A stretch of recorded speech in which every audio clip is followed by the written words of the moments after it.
Questions surfaced regarding Imran Awan, attorney, and his connections to Bill and Hillary Clinton.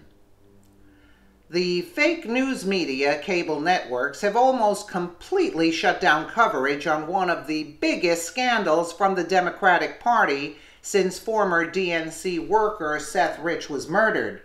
The media blackout is only fanning the flames as the alternative media continues to bring punishing rounds to the DNC, proving Wasserman Schultz has something to hide. In addition, there are suspicions that the Rich murder is somehow connected. The more you learn about Democratic IT scammer Imran Awan, the more you see more and more crimes and corruption.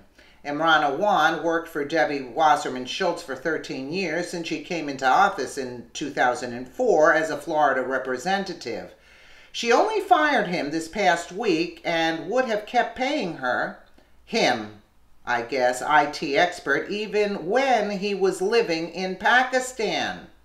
Imran and his two Pakistani brothers, who managed the IT affairs for several Democratic government officials, were relieved of their duties in February on suspicion that they accessed specific computer networks without permission, also known as hacking. Imran Awan, who started working for Wasserman Schultz in 2005, received $164,000 in 2016, with close to $20,000 of that coming from Wasserman Schultz. His brother Jamal, who started working as a staffer in 2014, was paid $157,350 in 2016. Abid, who started working in 2005, was paid $160,943 in 2016. Imran's wife, Hina Alvi, who was also employed as a staffer since February of 2007, was paid $168,300 in 2016.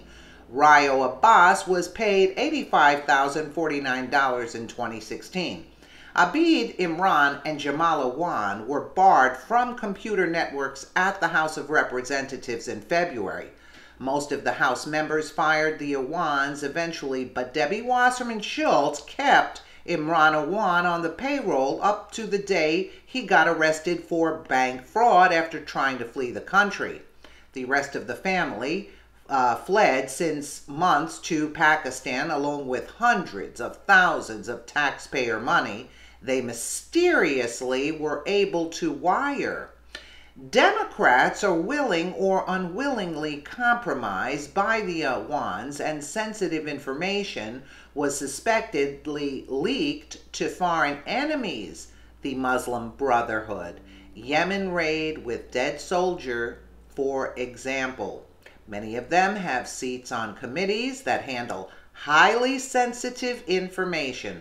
According to Reddit, Imran Awan is now released with a GPS ankle monitor until his preliminary hearing on August 21st, which I find absolutely incredible, because this is espionage. But they only caught them for bank fraud. You get what I'm saying? That's why they can't put the case together the right way. Why did they have to be arrested only on bank fraud charges and not espionage, Something to that effect. More information is coming out on Imran Awan and his criminal activities. Awan pretended to be his wife when when requesting a loan from the Congressional Federal Credit Union and got it. He had the credit union wire $165,000 to Pakistan. No questions asked. Andrew McCarthy at National Review reported, "Are you kidding me? So now you're trying to tell me that $165K was transferred to Pakistan with no questions asked? So that means that who's ever working in that office is compromised." Do you see where I'm going with this? Bank fraud was the stated charge on which Awan was arrested at Dulles Airport this week, just as he was trying to flee the United States for Pakistan via Qatar. That is the same route taken by Awan's wife, Hina Alvi, in March when she suddenly fled the country with 3 young daughters She yanked out of school mega luggage and $12,400 in cash. And you notice in Qatar, and I don't recall exactly, but Hillary Clinton had, I think it was before, about 2 weeks before or after the election, she had transferred, she took out $1.8 billion from JP Morgan and transferred those funds, not million, $1.8 billion to Qatar. Hillary Clinton did this. By then, the proceeds of the fraudulent $165,000 loan they'd gotten from the Congressional Federal Credit Union had been sent ahead. It was part of a $283,000 transfer that Awan managed to wire from Capitol Hill. He pulled it off, hilariously, if infuriatingly, by pretending to be his wife in a phone call with the credit union. So what? What's the difference if he pretended to be the wife or him? That's of no... It's bullcrap in comparison to what the real case is. Told that his preferred reason for the transfer, funeral arrangements, that much money for a funeral, wouldn't fly. Mrs. Awan promptly repurposed. Now she was buying property, asking no more questions. The credit union wired the money to Pakistan. Congressional staff salaries are modest in the 40,000 range. This story just gets better and better. For some reason, Awan was paid about 4 times as much. He also managed to get his wife, Alvi, on the house payroll. Then his brother, Abid Awan. Then Abid's wife, Natalia Sova. The youngest of the clan, Awan's brother Jamal, came on board in 2014, the then 20-year-old commanding an annual salary of $160,000. A few of these arrangements appeared to have been sinecures, whatever that is, while some Awans were rarely seen around the office. We now know they were engaged in extensive financial shenanigans away from the capital. Listen, the whole thing boils down to these people were not actually working. Except, I would assume Awan was going in, getting the information, but they couldn't, they had a claims, in order to pull out money, they had like the wife, the brother, the friend, the other wife. I mean, they had all, in order to get, like, let's say this to add up close to $1 million. You get what I'm saying? They couldn't draw a salary of, let's say, $500,000-$600,000.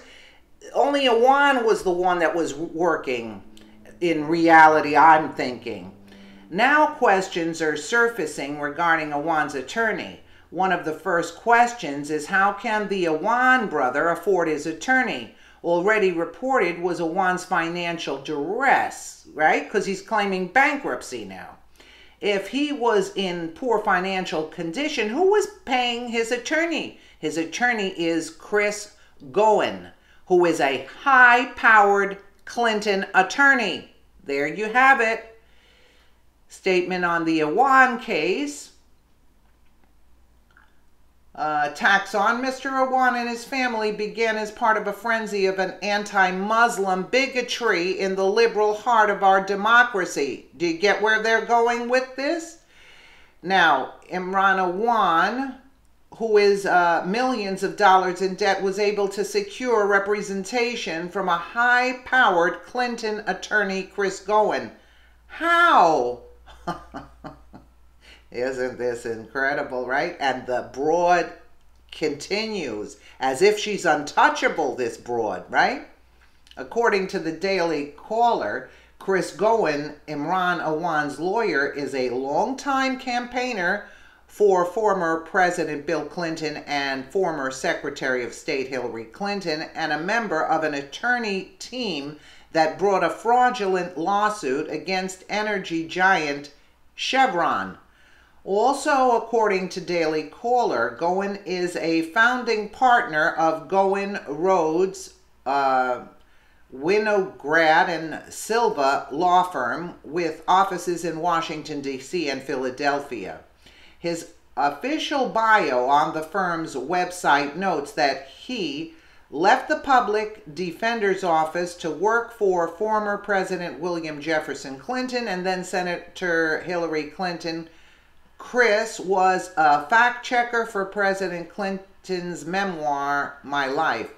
Also, a question related to Attorney Goen is related to his communication related to his client, Awan.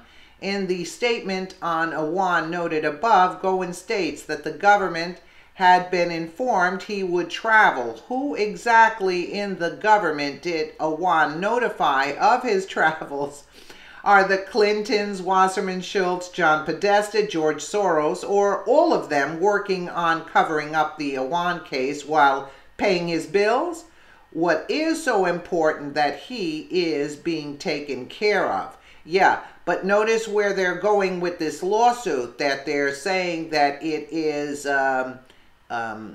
racially motivated, anti-Muslim bigotry in the literal heart of our democracy. You know, I mean, is this crazy or is this not crazy? And then you have Hillary Clinton and Bill Clinton's top attorney taking care of this. Of course, there's a media blackout. The media is owned by George Soros. So, of course, you're going to have a media blackout on this, and they're going to claim that it's bankruptcy. How could you claim bankruptcy when you're trying to ship 300K to Pakistan, and you got 12K in your pocket, and the wife had 12K in her pocket, but she made it for some reason? That's beyond me. I don't know how she made it out and he didn't, but she should have been arrested on site also. Again, it all ties back to the Clintons. So now we know the lawyer is Goen, Hillary Clinton's high-powered top attorney. Why would they hire him? And if he's broke, who's funding this? Again, all of the above.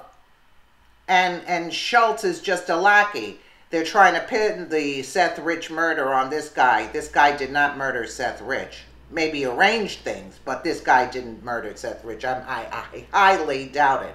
This is not the guy that did this. It was most likely a professional inside job. This guy was just here to take money and get paid to transfer all America's secrets to the Muslim Brotherhood. That's the only thing this guy, I think, is what he was doing. So, and who taught him how to do the bank fraud and everything else and get the things? He was schooled by professionals. Who? These people. These people told him what. Who's going to do that against America? Very, very few people would have done that. Only somebody from Pakistan who has no relation to America, no ties, no, loyalty to America. Anyway, I'm rambling on. Sorry about that, folks. Let us know what you think in the comments below, and thank you so much for watching.